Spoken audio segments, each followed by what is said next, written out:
Today, for the first time, I am venturing to say something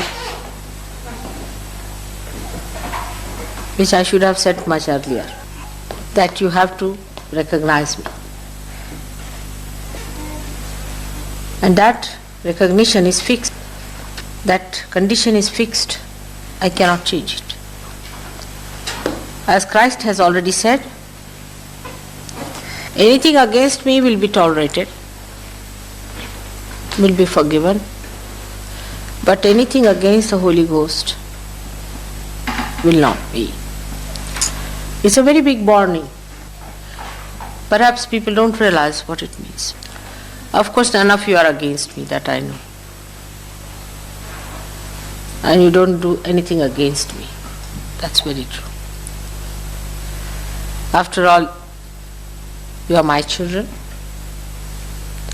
I love you very much, and you love me. That's only the warning that Christ has given you. But one must think why we are not progressing so fast as we should have. But you are Sahajogis, and you have to construct yourself. I didn't want to shatter your egos before, never to tell you in these words. Perhaps this is the first time I am saying this to you, that you have to dedicate yourself completely to me, not to Sahaja, but to me. Sahaja is just one of my aspects. Leaving everything, you have to dedicate. Complete dedication. Otherwise you cannot ascend any further. Without questioning, without arguing, complete dedication is the only way you can achieve it. People still get caught up, still get into problems. What's the reason? So many people ask me that once we have got realization, how is it, Mother, we go down.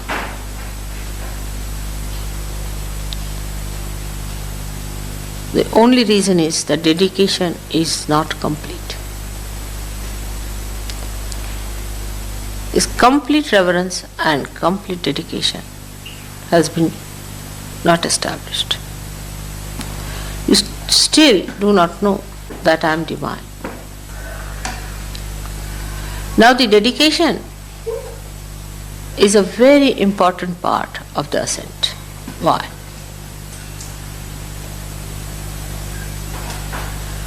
Because when you are precariously placed, when there is immediate danger to your existence, at this time when the whole world is standing at a precarious position where it is going to be destroyed completely,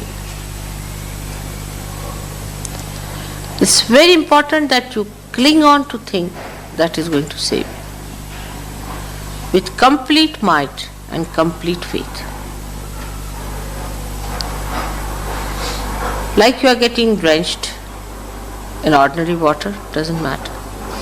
But if you are sinking in the sea, and there's a question of this moment of existence and that moment of destruction, that time, if a hand comes forward to fetch you out, there's no time for you to think, but cling on to it with all your might, all your.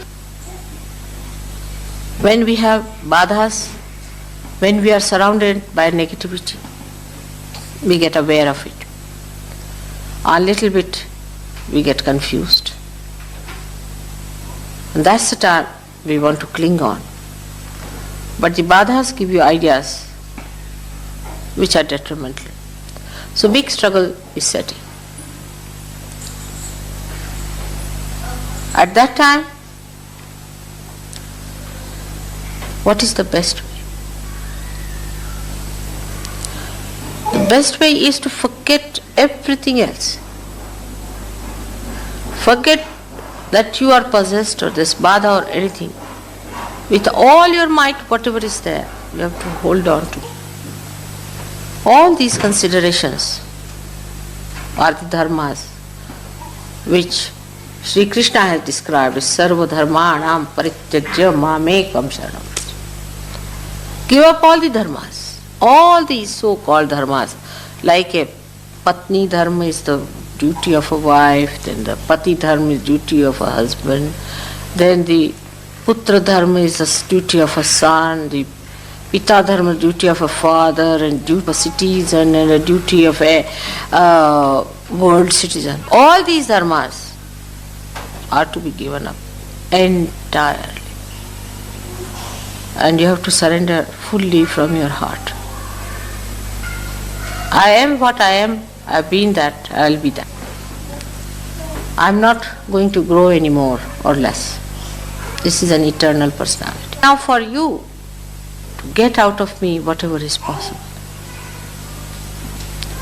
to make the best use of your birth in these modern times. As soon as the dedication starts, you become dynamic. For this, meditation is the only way, I should say. Meditation is nothing but surrendering. Is complete surrendering, complete freedom, no angularities, complete hollowness, just like the flute, so that the melody of God could be played well. That's complete freedom. You are quite aware how with my power of love I have protected you all. You know how at every moment, at every point of your desire, I have come forward to fulfill it. That's one side, as I said, the nourishment. But now your ascent has to come from you. Your rising has to come from you. That has to be worked out by you and you alone, not by any other Sahajogi or by me.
If the person is possessed by Guru, then if you know the name of the Guru, then you know the mantra. When he is doing all these things, you go on saying Narakasura Mardini or Mahishasura Mardini or anything like that, whatever you have to do. Or Sarvasura Mardini. For Guru, this thing, best thing is salt, vibrated salt. You give some vibrated salt with water to that person to drink. It's not easy to get rid of the Guru, so you tell him very firmly that he is one of the horrible ones we have ever known. So you have to work very hard to get rid of it. Give him salt, give him all that, let him do it. Then you find these are Guru Bhuts, and which takes time, which are very difficult, and they can take you up, it can be very dangerous. But say somebody becomes blind with a Bhut. His eyes are open and he is blind. That's sure shot he is blind because of a Bhut. Two types of blindness are possible. Your left Swadhisthana will be catching and you will think it is due to Bhut. But it can be also left Swadhisthana catching and becoming blind, could be with diabetes. Could be the combination of both. So you ask him if he has diabetes or not. If the person has no diabetes, then definitely it is the Bhut. Now what do you do to take out that kind of a Bhut? You take my hand,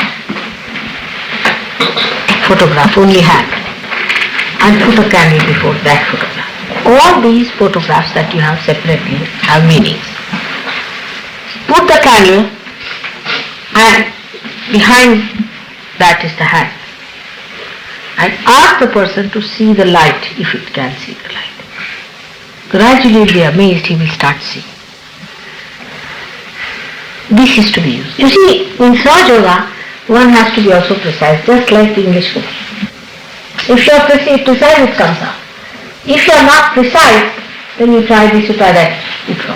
But if you have a photograph of my hands, you should ask the person to see the photograph of the hand by seeing the light. Gradually the person will start seeing the hand, and then gradually the person will become aware. I have seen one person getting the eyes within 10 minutes time. But in that, if the left Svadhisthana is catching, if the person has no diabetes and eyes are open, then it is definitely a both, nothing else. Even if some people might say she lost her eyes because of, this girl lost her eyes because there was a fire in the house. But she was frightened and the Bhoot sat in here and she became blind. They connected both things. Actually, eyes cannot remain open if the eyes are burnt out. So if the eyes are open and absolutely normal to look at and the person cannot see, the light is out, that means there's a Bhoot. So these things can be very easily done. Photograph like this, it will improve your eyesight also. My hands will be used. Very good for the eyes. My hands are extremely good for your eyes. If you can see my hands with the light, very good for your eyes.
What are good my feet for? Very good for ego and also superego. It's very good for people who suffer from ego or superego. Right? Because such people are very close. And the feet solve the problem. So just use my feet. If they see my face, the ego will start working. This face is like that, it should be like that, this, that, and all that. Super ego might give problems. Even supraconscious will give you problems. But feet, if you are supraconscious, they'll correct your problems. Feet are not only awful, but they go up to the grossest point where any type of person, say a drunkard, and all the bad things will happen. A criminal, or some sort of a man. If you just see my feet, you'll be alright. Face won't work for you. Face is for the seekers. But for all such people who are absolutely in incorrigible time, feet is the best. Those who have extreme ego, those who have extreme superego. Extreme. Feet are very important. You also sometimes watch my feet. That's a very good way to exercise. Just watch my feet to get rid of your grossness. But also with Sahasra, you can see. Try, it's very good. They're tremendous. See all the lights reacting. See? Now give chance to others also. May God bless.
Thank you.